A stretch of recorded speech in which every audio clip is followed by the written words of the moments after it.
नमस्कार, जय भारत, जय हिंद। न्यूज़ अड्डा पे आप सभी का स्वागत है।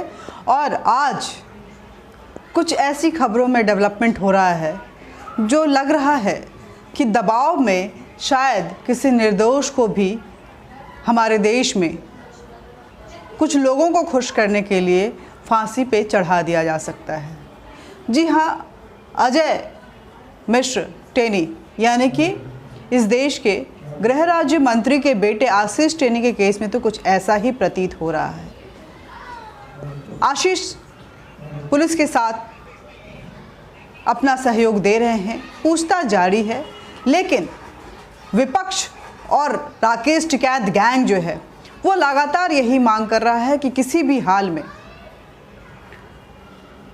आशीष टेनी की गिरफ्तारी होनी चाहिए, भले ही उन पे आरोप सिद्ध हो या ना हो।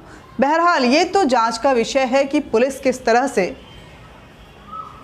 जांच पड़ताल करती है और उनको गिरफ्तार करती है। हालांकि गिरफ्तारी जो है वो लगभग तय हो चुकी है और हो सकता है कि जब मैं ये वीडियो बना रही हूँ तब तक वो गिरफ्तार भी हो चुके हों।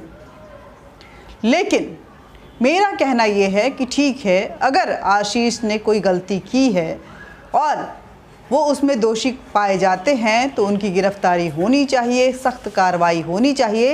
लेकिन कार्रवाई तो उन लोगों पे भी होनी चाहिए ना, जिन लोगों ने पीट पीट कर लिंचिंग करते हुए 2 या 3 लोगों की हत्या कर दी। जैसी खबर है, जहाँ तक मुझे पता है 4 लोगों की हत्या हुई है और उस पर कोई कार्रवाई नहीं की जा रही है, उसकी गिरफ्तारी की मांग नहीं उठ रही है। क्या वो लोग इंसान नहीं थे? क्या उनको इंसानों की कैटेगरी में नहीं रखा जाता है? या पीट पीट कर मार देना हत्या के कैटेगरी में नहीं आता है हमारे देश में? ये सारे बड़े सवाल हैं, क्योंकि जिनको पीट पीट के मारा गया वो लोग गिड़गिड़ा रहे हैं, दादा मुझे छोड़ दो, भैया मुझे छोड़ दो। लेकिन वही शुभम मिश्रा, वही हरिओम मिश्रा को इस तरह से पीट पीट के मारा गया मानो वो कोई पत्थर मारने की चीज़ हो, वो कोई जानवर हो और उनको ऐसे काटा जा रहा हो जैसे उन्होंने कोई बड़ा गुनाह कर दिया हो, या गुनाह किया भी हो तो गुनाह की सज़ा जो है वो इस देश का कानून देता है, पुलिस पकड़ती है, कार्रवाई होती है। एक आम आदमी को कानून भी इस देश में इजाज़त नहीं देता है कि आप गड़ासे और पत्थरों से, डंडों से मार मार कर किसी की हत्या कर दें। और ये लोगों को लिंचिंग नहीं दिखाई दे रहा है। मैं ये नहीं कहती कि गुनहगार जो हैं, जिन्होंने अगर जीप चलाई है और जानबूझ के चलाई है, उन पे कार्रवाई नहीं हो, लेकिन कार्रवाई उन पे भी हो जो ऐसे पीट पीट के ऐसी निर्मम हत्या करते हुए दिखाई दे रहे हैं। कानून का दोहरा चरित्र नहीं सामने आना चाहिए और ना ही सेलेक्टिव पॉलिटिक्स होनी चाहिए। ये कहीं ना कहीं समाज के लिए बेहद घातक होता जा रहा है। ये शुभम मिश्रा और हरिओम मिश्रा लोगों को आज ब्राह्मण नहीं नज़र आ रहा है, लेकिन विकास दुबे जो कि एक हिस्ट्री सीटर था, जब वो मरा तो लोगों को वो ब्राह्मण नज़र आ रहा था और ब्राह्मण वोट बटोरने के लिए विकास दुबे के लिए इंसाफ की मांग कर रहे थे। ब्राह्मण महासभाएं की जा रही थी और विकास दुबे के समर्थन में आवाज़ें उठ रही थी, चाहे वो कांग्रेस की तरफ से हो या सपा की तरफ से या बसपा की तरफ से, ये चारों तरफ से चल रही थी। ये सेलेक्टिव राजनीति आखिर कब तक ये देश बर्दाश्त करता रहेगा?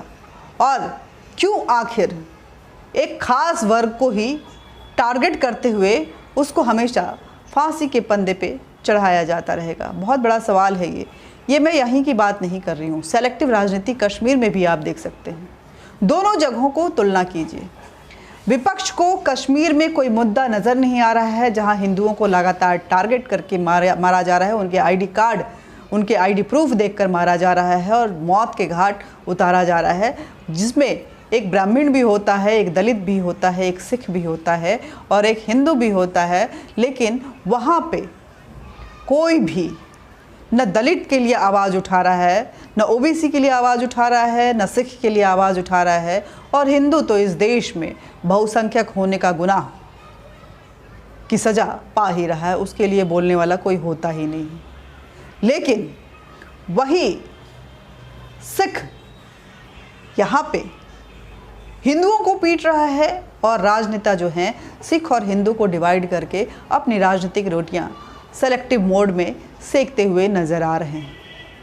वो सिख दलित बता रहे हैं, दलित ब्राह्मण को मार सकता है, वो उसको पीट पीट के मौत के घाट उतार सकता है, लेकिन ब्राह्मणों के लिए इस देश में सिर्फ और सिर्फ उनके इस कास्ट की सज़ा होना, क्योंकि वो अपर कास्ट से आते हैं, वो सवर्ण जाति से आते हैं, इसलिए उसका गुनाह तो उनको भुगतना ही पड़ेगा। कुछ इसी तरह की राजनीति चल रही है। सोचिए और समझिए कि इस सेलेक्टिव राजनीति का आप पे और हम पे कितना घातक असर होने वाला है। और ये भी सोचिए कि क्या इस तरह की राजनीति को हमें एक्सेप्ट करना चाहिए। ये राजनीति हमारे लिए और हमारे समाज के लिए कितना डिवाइड एंड रूल वाली पॉलिसी लेकर आ रहा है। राहुल गांधी जी, प्रियंका गांधी जी, आपसे निवेदन है कि आप की बातों को मानते हुए, गृह राज्य मंत्री की सुरक्षा को ताक पे रखते हुए, उनके बेटे पे कार्रवाई तो हो रही है, लेकिन आप ये भी मांग कीजिए कि 2 मासूम जिनको कि पीट पीट के मार दिया गया और बाकी 3-4 लोग और जो मरे हैं इसी मॉब लिंचिंग में, उनके लिए भी इंसाफ की मांग कीजिए।